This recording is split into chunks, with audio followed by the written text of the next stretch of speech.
Okay, another one of those videos with another one of those problems that I don't record when I'm trying to figure them out, but figure I might as well start recording. So, the car works fucking amazing and it's fast as fuck.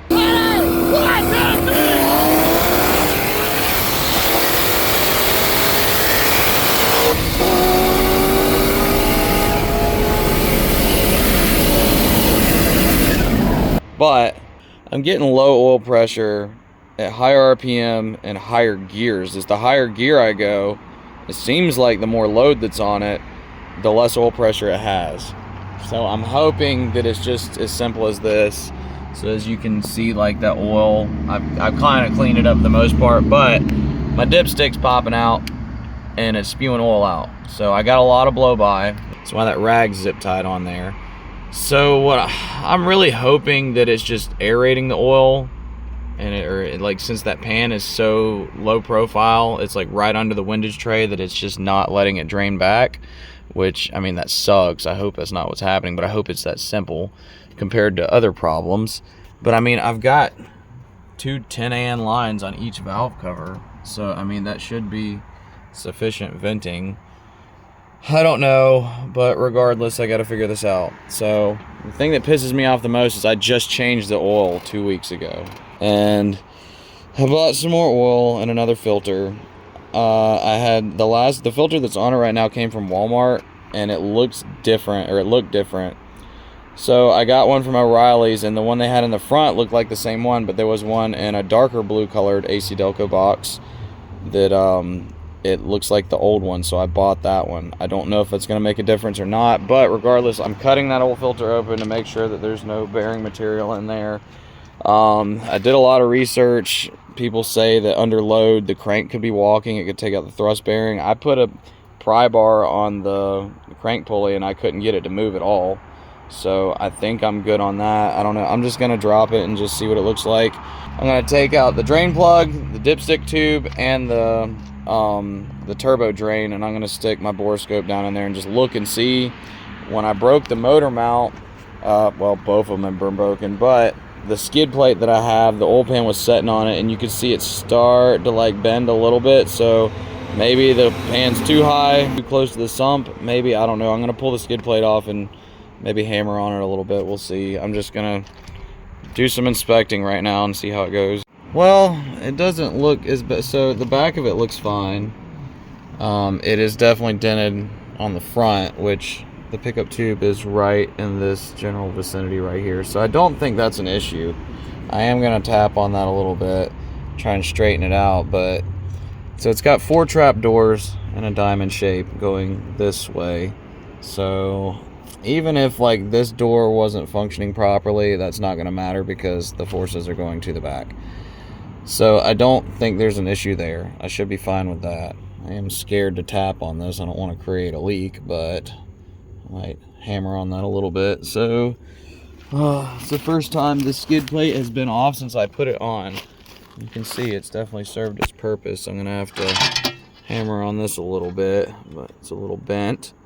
But it's been working. So like I was saying, when the motor mount broke, you can see the oil pan where it was resting on it. It was just sitting on it because it was torquing that way, so it kind of put pressure on it and bent it. And I have hit stuff, but I think that's probably more than likely how it got bent. So let me spin this oil filter off and cut it open and see what it looks like. We'll start there. Can you see that? That's not good at all. Fuck. That's definitely bearing material. Man, I hope it's not that bad. Definitely not the desired effect. Pretty flaky in there. Can't really see it on camera that well, but those aren't bubbles. Those are gold flakes. Brass flakes, copper flakes. Oh, there you go. Fucking A, dude. That sucks. I don't really see much on the filter, but yep. So, to send or not to send? Probably not. You know, I've been through this before I let it get really bad, so I'm not sure what I'm going to do from here. I don't know if I should send that or not. That's a lot of metal. I think the old filter is in the trash can. I'm going to pull that out and open it up and see what that one looks like too. Well, I just cut the old filter open. It has the slightest, tiniest a couple little flakes, but nothing really. I mean, there's something, but not like the other one. It's a couple little specks, which is not bad. I guess that's normal. I don't know. I haven't been cutting these open a whole lot, but you can kind of see some on there. You don't really see anything in the oil itself. Kind of something at the bottom. Let's see if we can see if there's anything at the bottom there.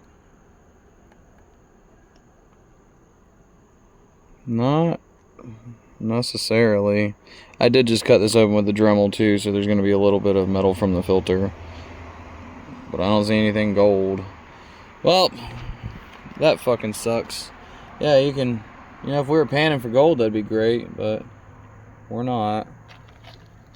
Yeah, you can kind of see it there. Hard to see on the towel. That sucks. Alright, well, I'm going to figure out what I'm about to do next. Well, let's see how well you can see that. That's definitely metal in the pan.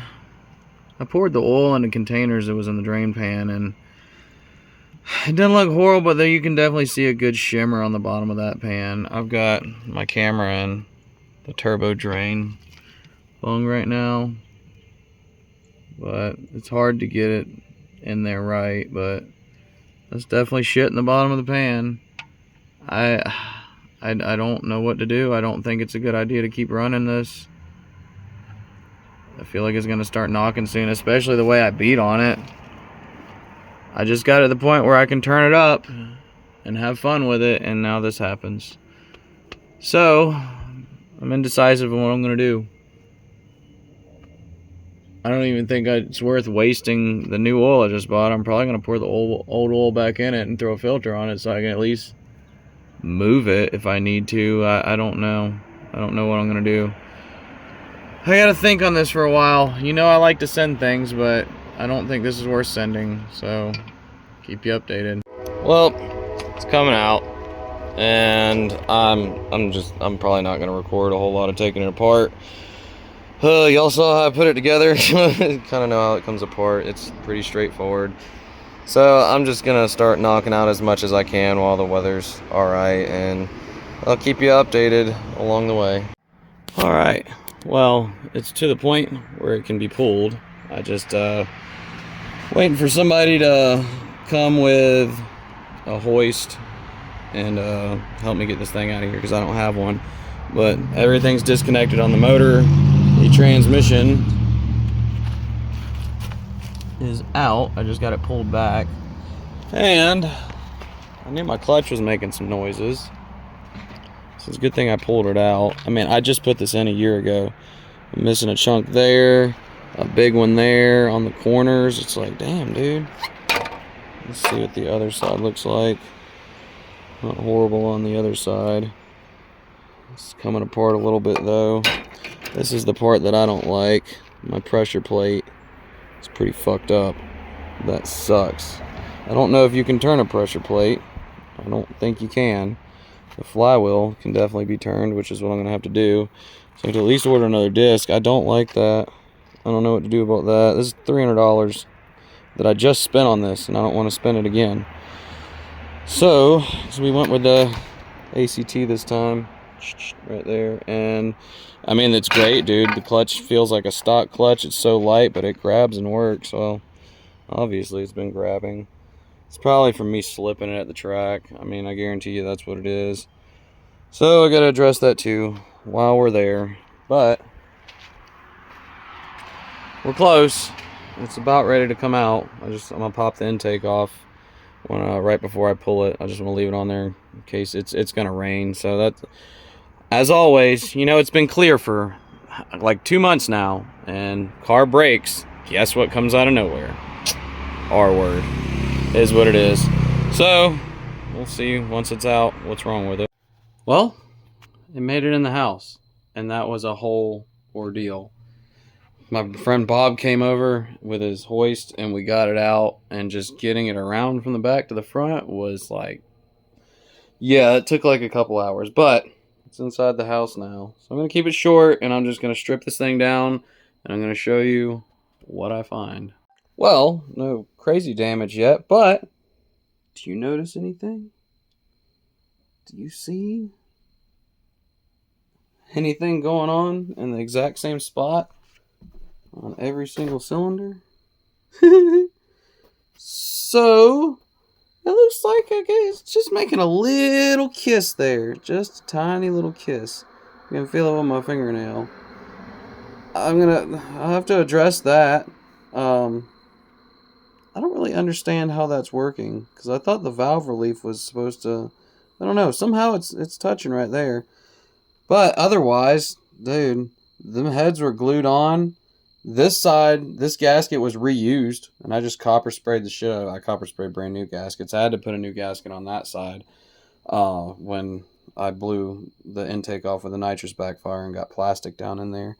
But I mean, the deck seems fine.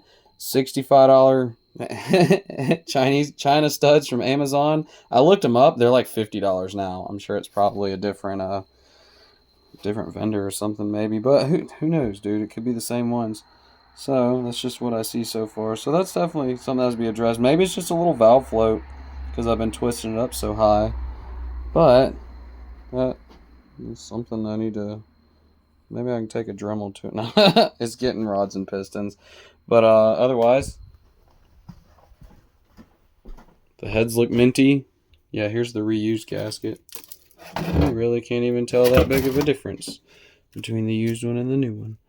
But yeah, heads seem to be alright. Everything looks good so far. I'll give it a good inspection when I clean everything up. But alright, on to the bottom.